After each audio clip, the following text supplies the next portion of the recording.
Welcome to Web3 and Me, presented by FLOLiO, your first destination for all things Reddit digital collectibles related. I am your host, Jeremy Weber, joined, as always, by Dan Bondalock. On today's show, we are discussing Reddit digital collectibles, the Azuki Gold Skateboard auction, some NFT merch drops happening this week, some collaborations with Artifact, BAYC, so some big stuff happening in the world of NFTs. As always, please like today's stream, subscribe to our channel, and head to FLOLiO.com. It's 3 things. It shouldn't take you very long. They mean a shit ton to us. I really appreciate it. Nothing we say today is financial advice. Please do your own research when it comes to any buying and selling decisions. Don't go off of what Dan and I say. Maybe we know what we're talking about. Maybe we don't. Dan, how are you doing on this lovely Tuesday? I'm doing good. I sold all my NFTs. I bought all digital collectibles. No, I'm kidding, of course. Yeah, I mean, doing good. It's nice to see stuff happening. This is something we say now and then. Every time we record, and that's like, oh, the market's so boring, right? Like nothing's really happening, and stuff happened. I suppose it wasn't really out of nowhere, I guess. So the Reddit collectibles, the Reddit digital collectibles have been out for, I think, quite a bit. I think it's been quite some time, I believe. Maybe you know exactly when, but I don't know exactly when. I do know some people were talking about buying them back in like July, so they've been out for a couple months. So that's been interesting. I'm looking at some charts right now. We need to find. I wish there was a better aggregator of some of this data, because I'm looking to see, what is volume been like, and on OpenSea, it's not great, but there's also some dashboards showing the volume over on Blur, the new marketplace. And on the 21st, there was like 1,500 ETH traded. On the 23rd, 1,300. So volume appears to be down if you're looking only at OpenSea. But if you look at Blur and you look at X2Y2, I still think there's a reasonable amount of transaction volume. We're seeing a very nice pump in Ethereum today, knock on wood. Yes. Who knows how long that's going to last, but we had been in this like low $1,300 range on ETH for a while, and now we're seeing pushing 1,500, which is a very nice change of pace. Some people are expecting that to come crashing back down. I know our own Kevin Shannon, who he and I are going to be starting up a crypto focus show. He's expecting to see the leg get swept out from underneath BTC. We'll see how that plays out. I'm not trying to time anything, but maybe you take some profit right now, maybe you don't. I don't know. I'm probably too scared to. But that's where we're at. So you have some digital collectible data pulled up on the screen here. Why don't you talk us through? Let's get right into it. Reddit has taken over the Twitter timeline. Yeah. So this is okay. No, I was gonna say, just starting Sunday, everyone was talking about Reddit on NFT Twitter, and here we are. So why don't you kind of get into what is on the screen at the moment? Yeah, so this is something I saw posted somewhere, and I was like, yeah, okay, it looks pretty good. So it's just like a specific floor for these Reddit collectibles. It's a little bit, I guess, it's a little bit hard to aggregate because there's so many different collections. Because every one of these different I guess, I don't know, collections have there's so many different collections, many different ones. So they link it to OpenSea here. I guess I wonder if that is volume, is that floor? So it's kind of hard to really digest what all of this means. And I think in total there's like over 350,000 NFTs like from the Reddit collection. I want to say the ones you got for free should be like here somewhere. I think it's like the 40. So yeah, this one. So the Singularity, Drip Squad, All Friends. Can you make that bigger at all? Can you like zoom in so we can see it a little bit better? There we go. Good. Yep, perfect. So these ones, I think. So the cheaper ones, I guess. Drip Squad. Yeah, the meme team, All Friends, Drip Squad, Singularity. I think that's it. So I think these ones are the free ones. So I think they stopped handing them out, but at one point you could go to Reddit and you could see like a banner and you could claim one. and then you can claim one of these, for example. So let me take this to OpenSea. So look at the amount of owners, like, and that's almost crazy. unique owners. So it's almost 800,000 assets and almost like the same amount of owners. So, and it's something you got for free that's worth like $40 for almost like a million, like actually like millions of people, because there's 4 different collections that are entirely free as far as I'm aware. So that's big, that's huge. I think some of there are other collections that are more valuable, and I think those were still pretty cheap to buy, like $10-$20 maybe. And some of those have gone, like that Midas Touch one. I think the number 1 sold for like 18 ETH. Like there are some big sales of these. For those who don't know, all of these transactions take place on Polygon. So it's still blockchain tech, but Reddit did it in a way where the buyers or the claimers didn't have to really transact with MetaMask or anything like that. Now, if they want to move it off of Reddit and sell it on the secondary, then the owners of them need to do that. But they can just put it in their vault on Reddit and use it as their Reddit avatar. It's been, I'll say, interesting to see the response this has gotten from Reddit. Redditors have been some of the most highly critical of NFTs over the last year and a half. But, they've taken to the digital collectibles, which I think it was brilliant to rebrand it as digital collectibles. And, I've seen a lot of different thoughts about this. Part of it being that, like, being early to something, like the people who were able to claim these for free, getting that early win makes it more desirable to be a part of. Some of the people seem to genuinely think that these are not NFTs, that this is something totally different, which I hate to break it to you. It's still an NFT, whether or not you like the term NFTs. Like, it just is. Like, it fits the definition. So that's been interesting to see some of the mental gymnastics people have been performing to justify being a fan of this, but their hatred of NFTs for the last year and a half. It's definitely something. It's so big for anything NFT related, but there's been so many discussions about the terminology used. Like, do we want to use digital collectible moving forward? Do we keep on using NFT? Because there is a lot of negative sentiment around the words NFT. So maybe digital collectible helps rebrand it a bit, I guess. And then you kind of get into the is a digital collectible something that is just exactly that? It's a collectible and nothing else. And is an NFT something that is utility based, that does provide value in the in regards to the ownership and the access that it grants? Like, I think there's a discussion to be had there. And to clarify, I am all on board if people want to call them digital collectibles.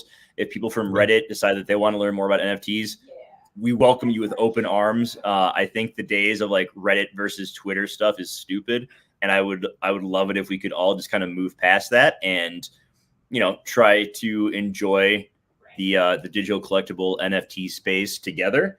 So that's kind of my standpoint there. Is I'm happy that the people who are early to Reddit, who have been very active on Reddit and receive these collectibles, are having fun with them. I think that's awesome. And I just hope that we can continue to get more adoption. So I think this is kind of writing the playbook, and something that you and I have discussed, Dan, of the only way we get to mass adoption is through simplifying the process. Yeah, it is. Right. And Reddit has done that really well, right? I don't think I think it was entirely credit card based as well. If you wanted to buy an NFT. And that's the Dapper Labs model, right? Like Reddit is doing it well, but Dapper Labs did it first with NBA Top Shot, right? Like, when you create a NBA Top Shot account, you can load crypto, but you can also load from your bank account, or you can just buy with a debit or credit card, right? So there was never the need to transact in crypto. Everything's in USD. You can toggle to see the prices in crypto if you want, but not many people really do that.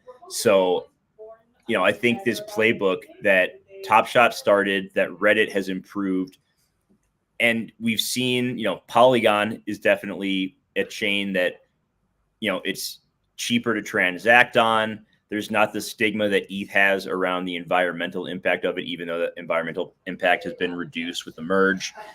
And I think from what I believe that the next big onboarding event is going to be the Starbucks loyalty program, which I also think is taking place on Polygon. I think it is as well, isn't it? I don't remember exactly. So, not financial advice, but I almost feel like maybe adding some Polygon to your crypto portfolio, some Matic token is the Polygon blockchain's token. Adding some of that may not be a bad idea. I'm not sure if they do we need to do a show about like staking and running a node, because I want to learn more about that with, some of these blockchains having node operators. But, I think Matic may be a good addition to the portfolio right now if you don't already have some. True.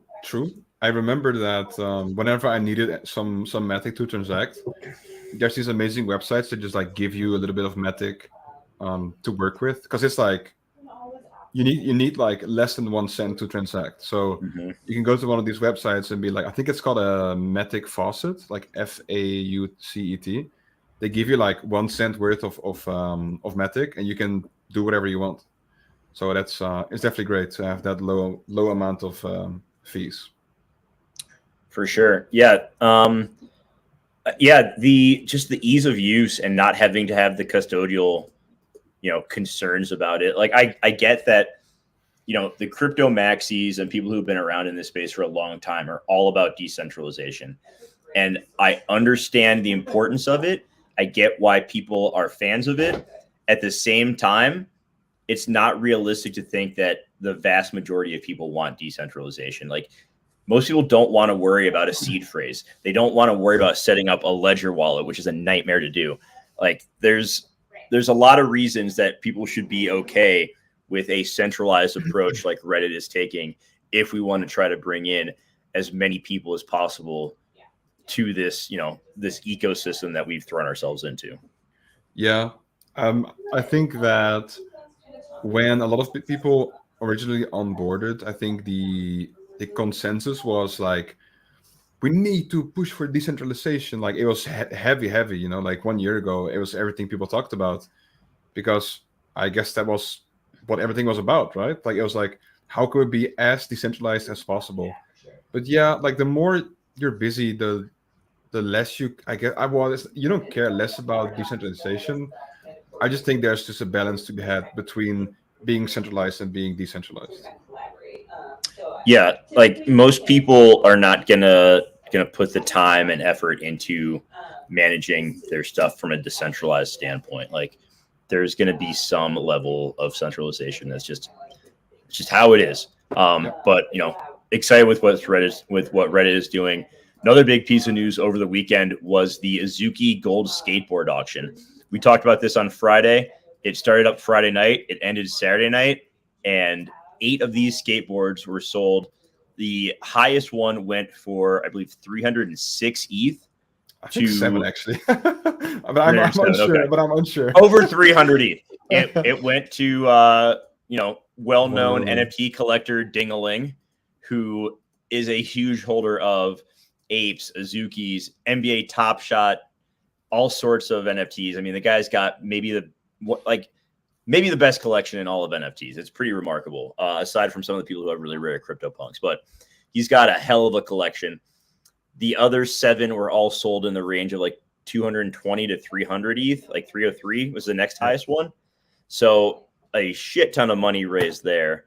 I think it was pretty remarkable to see that in a bear market, there were still this number of people, and the bidding, it got interesting to watch near the end. But the Azuki holders are as diehard as they come, and to see this level of excitement around something during the, in a bull market like this time last year, how much would those skateboards have gone for? Like 500 ETH? Trying to think. Trying to put this into perspective. This time last year, October, we saw a Bored Ape, like a gold Bored Ape, sell for like 3 million. We saw, all sorts of like rare fine art pieces sell in the millions of dollars. So it's like in a bull market, I think, maybe not 500 ETH when ETH was at like dollar, like $4,000, but I think dollar wise, it probably would have gone for double what it went for, which is still went for a shit ton of money. I definitely agree. But the skeptic in me kind of wants to know how much did it cost to make it. Like, I saw it only cost I saw an article saying that it only cost $15,000 per skateboard. Yeah. I mean, fuck. Which, that's I think part of it was a dick measuring competition. They're going for that status of having the #1, the dragon emblem board. Where in God's name would you even display something like this? Like, would you like in the entryway to your home? Yes, people walking in your house like, here's my golden skateboard. And people have Formula One cars hanging above their dinner table, so people will find a spot to put like a gold skateboard. Have you been to someone's house where they had a F1 car sitting above their dinner table? No, but I saw a horrible picture of it on Reddit, and it did not look good at all. Even though I love how you don't say. Yeah, I would just sit there and be like, "Oh God, is it gonna follow me?" Like, yeah, right. Like no one bumped into, no one hit the car or anything. Yeah, wait, I'm shocked to hear that a car hanging over a dinner table didn't look good. Who could have seen that coming? Right.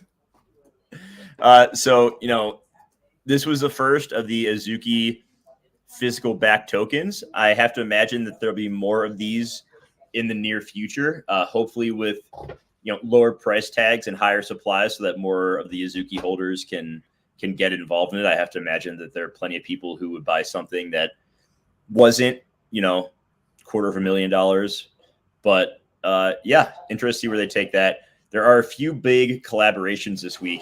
The first one I want to touch on is Artifact, and they are collaborating with the high-end luggage designer Rimowa, who has done other collaborations with Supreme, Off-White, a lot of luxury brands. I believe tomorrow the sale goes live. There will be 888 pieces of luggage that go for 2.3 ETH a pop, which the way that ETH is going right now, that's going to put those at over $3,000 each. I put out a tweet that seemed a little much, and I got plenty of hate from Clone X holders for that. But if we put that in perspective, if we look at, I pulled up the data, like some past sales of Rimowa suitcases or luggage, if you will, if you're trying to be all fancy and shit. The Supreme Rimowa one went for $1,600 back in 2018 for the same size piece of luggage. So this is going for more than double that with a brand that has a fraction of, Artifact has a fraction of the brand recognition that Supreme does. There's all these people like making, statements like, oh, well, if you think that the only thing you're getting with this is a piece of luggage, you're going to be mistaken. And I'm just like, what are you expecting someone to pop out of the suitcase and like fold your clothes for you? Like, what are we talking about here? Yeah. I think that there was a lot of people who were just like, no, this is the best thing ever. And Artifact can do no wrong. And I hate to break it to you, but Artifact has done plenty wrong, and they will continue to in the future. It doesn't mean that this is necessarily like a bad thing. I just think that's way overpriced. And another example of Artifact, leeching money out of their community. The second thing is that you don't even need to own a Clone X or an Artifact piece to be able to win the drawing for this. You get a higher probability if you do. But if you're going to do a limited release for your community, like, what's the point of holding the Clone X if you don't, if it's not just for Clone X holders? Yeah, I'm kind of shocked. I don't know what to say. It's all I can really say is just it kind of smells like they're afraid it's not going to sell out, and that's why they need to like grow the pool of people that can potentially mint this. And again, it's just one of the scenarios where Artifact releases something and you got to pay for it. So yeah, the only profitable metaverse company, Nike, allegedly, and I'm not surprised. Well, I don't think this is like Nike branded at all. Like if you look at on the website for it, there's the Artifact logo on there. There's, other graphics on the suitcase itself. I'm not a luxury luggage, collector by any means. Like, as long as it gets my shit where I'm going, that's what's most important to me. I just think it's overpriced. There's also going to be 2,222 of these worker bots that are other digital, other NFTs that will be used in the artifact universe in some way. Those are going to be sold for 0.08 ETH. I don't know what the value of those are going to be. So there's even more stuff. Artifact's going to bring in a nice little chunk of change. I was looking through like the different artifact there's so many artifact collections on OpenSea. One thing that has definitely rubbed me the wrong way as well, and I'm not trying to turn this into a bashing artifact episode, but like all of their stuff with Nike is 10% creator royalties. So people are like, oh, they airdropped you a monolith. It's like, okay, but if you don't want the stuff from that monolith and you want to sell it, guess what? They're still getting 10% back from whatever you sell. Yeah. So yeah, they give you an airdrop, but it was 90% of an airdrop. It wasn't, and like that to me, that just rubs me the wrong way. I get that Nike wants to get their cut, but if you're going to airdrop somebody something and call it part of the utility of holding that project, to put that level of a collector fee on it is kind of ridiculous, in my opinion. No, I agree. But speaking about collector fee, I had this funny story. So there was a puck, like surprise mint kind of thing. And I don't know if you remember, but if you remember, guess how much the fee was on that? 20%. It was 50%. 50%. At this point, can you even get mad at Pac? Because like, if you are still buying his stuff after everything that's happened over the last year, with how big of just a scammer this guy is, I mean, his token has gone to zero. He hasn't really done anything. He just keeps taking money. Like, at this point, it's the greatest grift of all time, and you just have to kind of sit back in awe of it. I mean, that's kind of like universally agreed on, right? That it's kind of like there's a small bubble of fans that support him no matter what. And I mean, he's kind of lost a lot of respect, I guess, over the course of the last year, I think, maybe. I don't remember when Ash 2 was, but it was a mess, I remember. And do you remember the smart contract people, Manifold? Yeah, Manifold. They were also involved in that, and I think they also lost a little bit of like brand recognition because they were kind of tied together because they messed up apparently on the contract, and they wasted a ton of gas, which is pretty embarrassing. Yeah, I think anyone who's had association with Pac at this point probably wishes that they hadn't, with the way that things have gone with him. So that's everything on the artifact front. Those sales are going live tomorrow. Also, there is the BAYC and mcbess collaboration. This is one where you have to own an ape or a mutant, and there are two different options here. So there's what they're calling different capsules. The smaller one that has a T-shirt, some pins, stickers, and like a cool looking print, and then a larger one that has a denim jacket, a T-shirt, and the other like a print as well, and a few other little things. So the small capsule is going for like $175. That seems a bit excessive.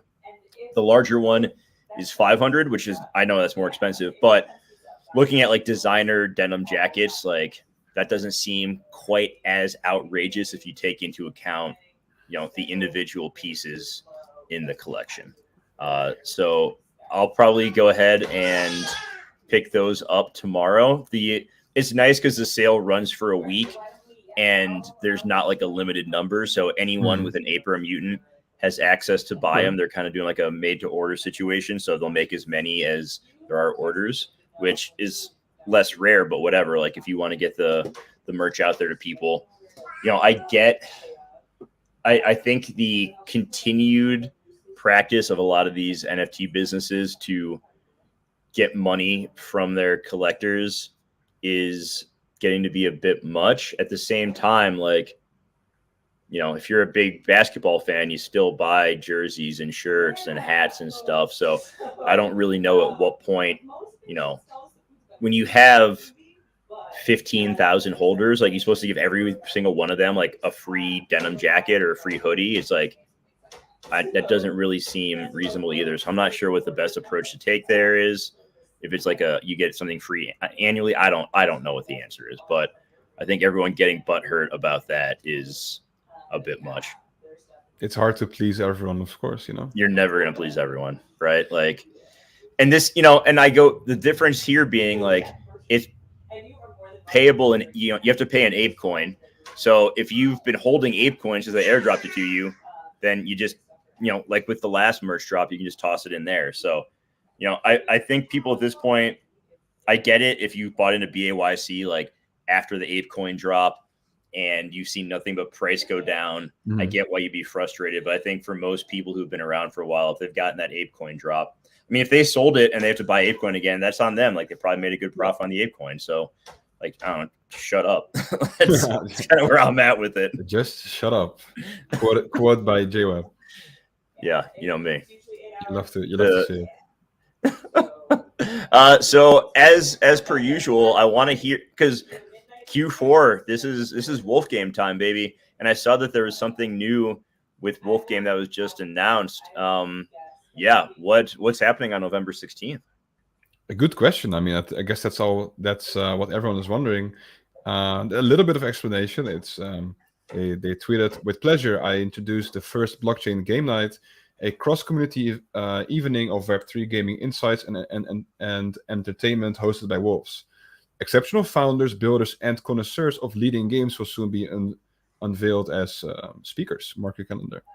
So it sounds like they already have a lineup of speakers, and it's on November 16th from 7 p.m. to 11 p.m. EST. And if you're an avid Wolf game enjoyer, you would recognize these wolves. I only recognize 3. It's a little bit embarrassing that I do not know everyone. But they're so this is it's Term. It's a moderator. That's no. I recognize 2. Okay, and that's I believe that's Bry DeSanto, which is a great person. A lot of information. They have like really nice Substacks, I think it's called. So they post really long articles with information and insights, and it's pretty entertaining. So you where I know where you are? That's gonna be pretty late. Are you gonna stay up for that and be no? All right. Well, I'll stay up and I'll give you a report the next morning. Ooh. Okay. I love it. So this is the main part that I'm really interested about. So it's exceptional founders, builders, and connoisseurs of leading games will soon be unveiled as speakers. So like I mentioned earlier, it sounds like they already have a lineup of people that are going to be announced fairly soon. There was one person. It's probably impossible to find out in between all these comments, but there was already one large game like Web3 play to earn founder that replied, and they were like, "Oh yeah, looking forward to this." And I assumed they weren't allowed to say that, and then they replied later saying like, "Oh yeah, I heard they were maybe gonna like release the speaker soon or something next week maybe." So it's kind of who that was. Awkward. I don't. I would have to like a degen scroll here and be like, "What's their guy's name again?" So unfortunately, I can't. I don't remember. But that's the current state of things. They had an event. So this is the 4th alpha game event that just ended. Results are pending, and that is for every sheep you had staked. If you were to stake, and the maximum you could stake in addition in this event per sheep is 2,000 wool. So if you stake 2,000 wool, when the alpha game ends, you gain that wool back double at least. So it's free. All you do is you stake more, and then you gain more in a few months or like in a month or so. So that's a cool event. And then the winning team is a team that has the staked. I don't know, how do I even explain this? Okay. There's a percentage, right? So if you stake 2,000 wool and you have 1 sheep, that means you have staked 100% of the amount you can stake in this event. They tally that up per the entire like faction for the entire team, and the team that has staked the most on average, they win. I hope I explained decently, but okay.